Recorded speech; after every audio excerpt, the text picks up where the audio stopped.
इधर दिल्ली के नगर निगम एमसीडी के चेयरमैन के दफ्तर में जमकर मारपीट हो गई। कुछ लोग जबरदस्ती वहां घुस गए, तोड़फोड़ कर दी, मारपीट कर दी। पूरा हंगामा कांग्रेस पार्षद हाजी जरीफ की प्रेस कॉन्फ्रेंस के वक्त हुआ। हाजी जरीफ एमसीडी चेयरमैन के दफ्तर के बाहर ही प्रेस कॉन्फ्रेंस कर रहे थे। उनके मुताबिक तभी कुछ लोगों ने उन्हें घेर लिया, उन्हें मारना शुरू कर दिया। मारपीट से बचने के लिए वो दौड़ते हुए चेयरमैन के दफ्तर में चले गए। उन्होंने चेयरमैन से उन्हें बचाने की गुहार लगाई, लेकिन इससे पहले कि वो कुछ कर पाते 20 से 25 लोग चेयरमैन के दफ्तर में घुस गए। उन्होंने कांग्रेस पार्षद पर हमला कर दिया। अपने बचाव में पार्षद ने उनकी तरफ कुर्सी फेंकी तो हमला करने वाले लोगों ने भी कुर्सियां फेंकनी शुरू कर दी और गाली गलौज शुरू कर दी। कांग्रेस पार्षद को धमकाने की कोशिश की और देखते ही देखते चेयरमैन का दफ्तर किसी अखाड़े में बदल गया।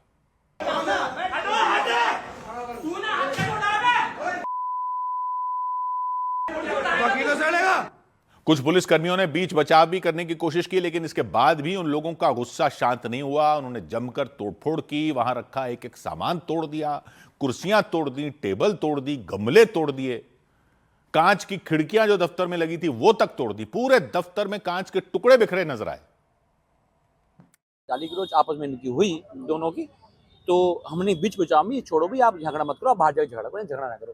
तो इन्होंने एक दूसरे के ऊपर जो कुर्सियां वहां पड़ी थी ऑफिस की, उन्होंने एक दूसरे को फेंकनी शुरू कर दी।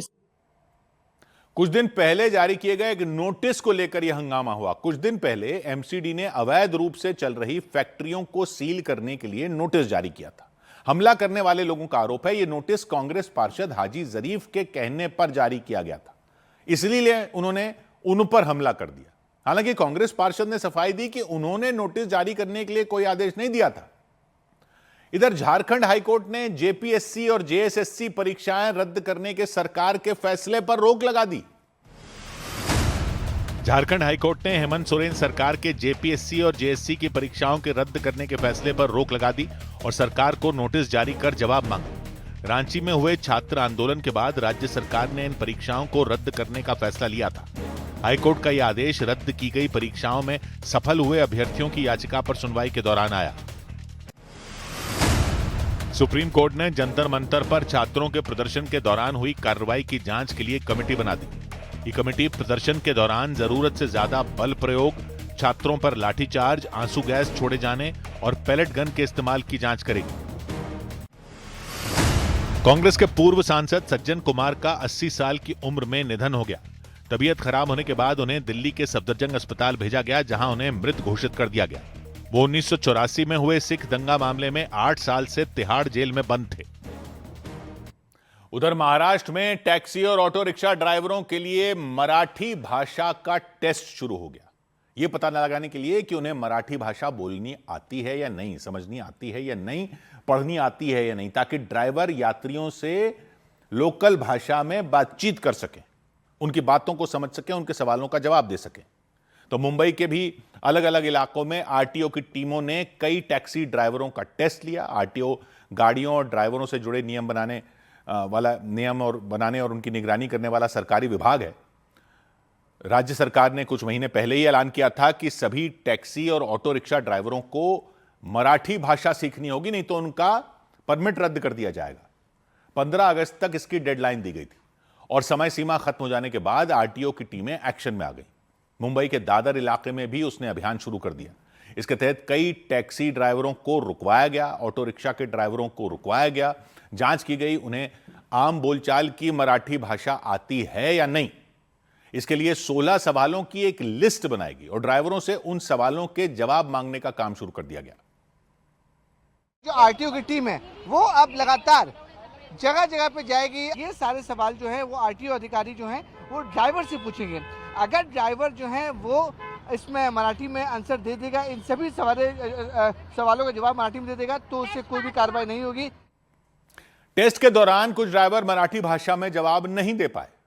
उन्होंने दलील दी वो कुछ रोज पहले ही मुंबई आए थे, इतनी जल्दी ये भाषा नहीं सीख पाए। इस पर आरटीओ की टीम ने उन ड्राइवरों को नोटिस थमाया, उन्हें 1 महीने का वक्त दिया ताकि वो ये भाषा सीख लें। मराठीमध्ये काय बोलशील? अभी इतना नहीं आता है। ठीक आहे, मैं अभी आपको एक नोटीस दे रहा हूँ। ठीक आहे, तुम्हाला एक नोटीस देतो। त्या नोटीसवरून तुम्हाला 1 महिन्याचा अवधी आहे, त्या पिरियडमध्ये तुम्ही मराठी शिकून घ्यायचं आहे अथवा तुमच्यावरती मग ते एका महिन्यात जर नाही शिकले तर कारवाई होईल. आरटीओ टीम के मुताबिक 1 महीने के बाद भी अगर ड्राइवर मराठी भाषा नहीं सीख पाए तो उनका लाइसेंस रद्द हो सकता है, परमिट रद्द हो सकता है गाड़ी चलाने का. राज्य सरकार ने अपने आदेश में यह भी भरोसा दिया था कि जिन ड्राइवरों को मराठी भाषा नहीं आती उन्हें सिखाने की व्यवस्था की जाएगी. उधर उत्तर प्रदेश के वाराणसी में बारिश के बाद गंगा के सभी घाट डूब गए. लगातार हो रही बारिश की वजह से वाराणसी में गंगा नदी के किनारे बने सभी घाट डूब गए और नमो घाट तक गंगा नदी का पानी पहुंच गया. हालात को देखते हुए प्रशासन ने बाढ़ का अलर्ट जारी कर दिया और एनडीआरएफ को अलर्ट रहने के निर्देश दिए. बिहार के बक्सर में गंगा नदी के लगातार बढ़ते जलस्तर को देखकर प्रशासन ने गंगा नदी में नाव चलाने पर रोक लगा दी. साथ ही लोगों से नदी से दूर रहने की अपील की. असम के शिवसागर में आई भीषण बाढ़ के 1 महीने बाद भी लोगों की मुसीबतें कम नहीं हुई. बाढ़ का पानी कम होने के बाद लोगों के मकानों में कीचड़ और मलबा इकट्ठा हो गया. मकानों को नुकसान होने से लोगों का वहां रहना मुश्किल हो गया. उधर कोलकाता की जादवपुर यूनिवर्सिटी में बवाल हो गया. बीजेपी के छात्र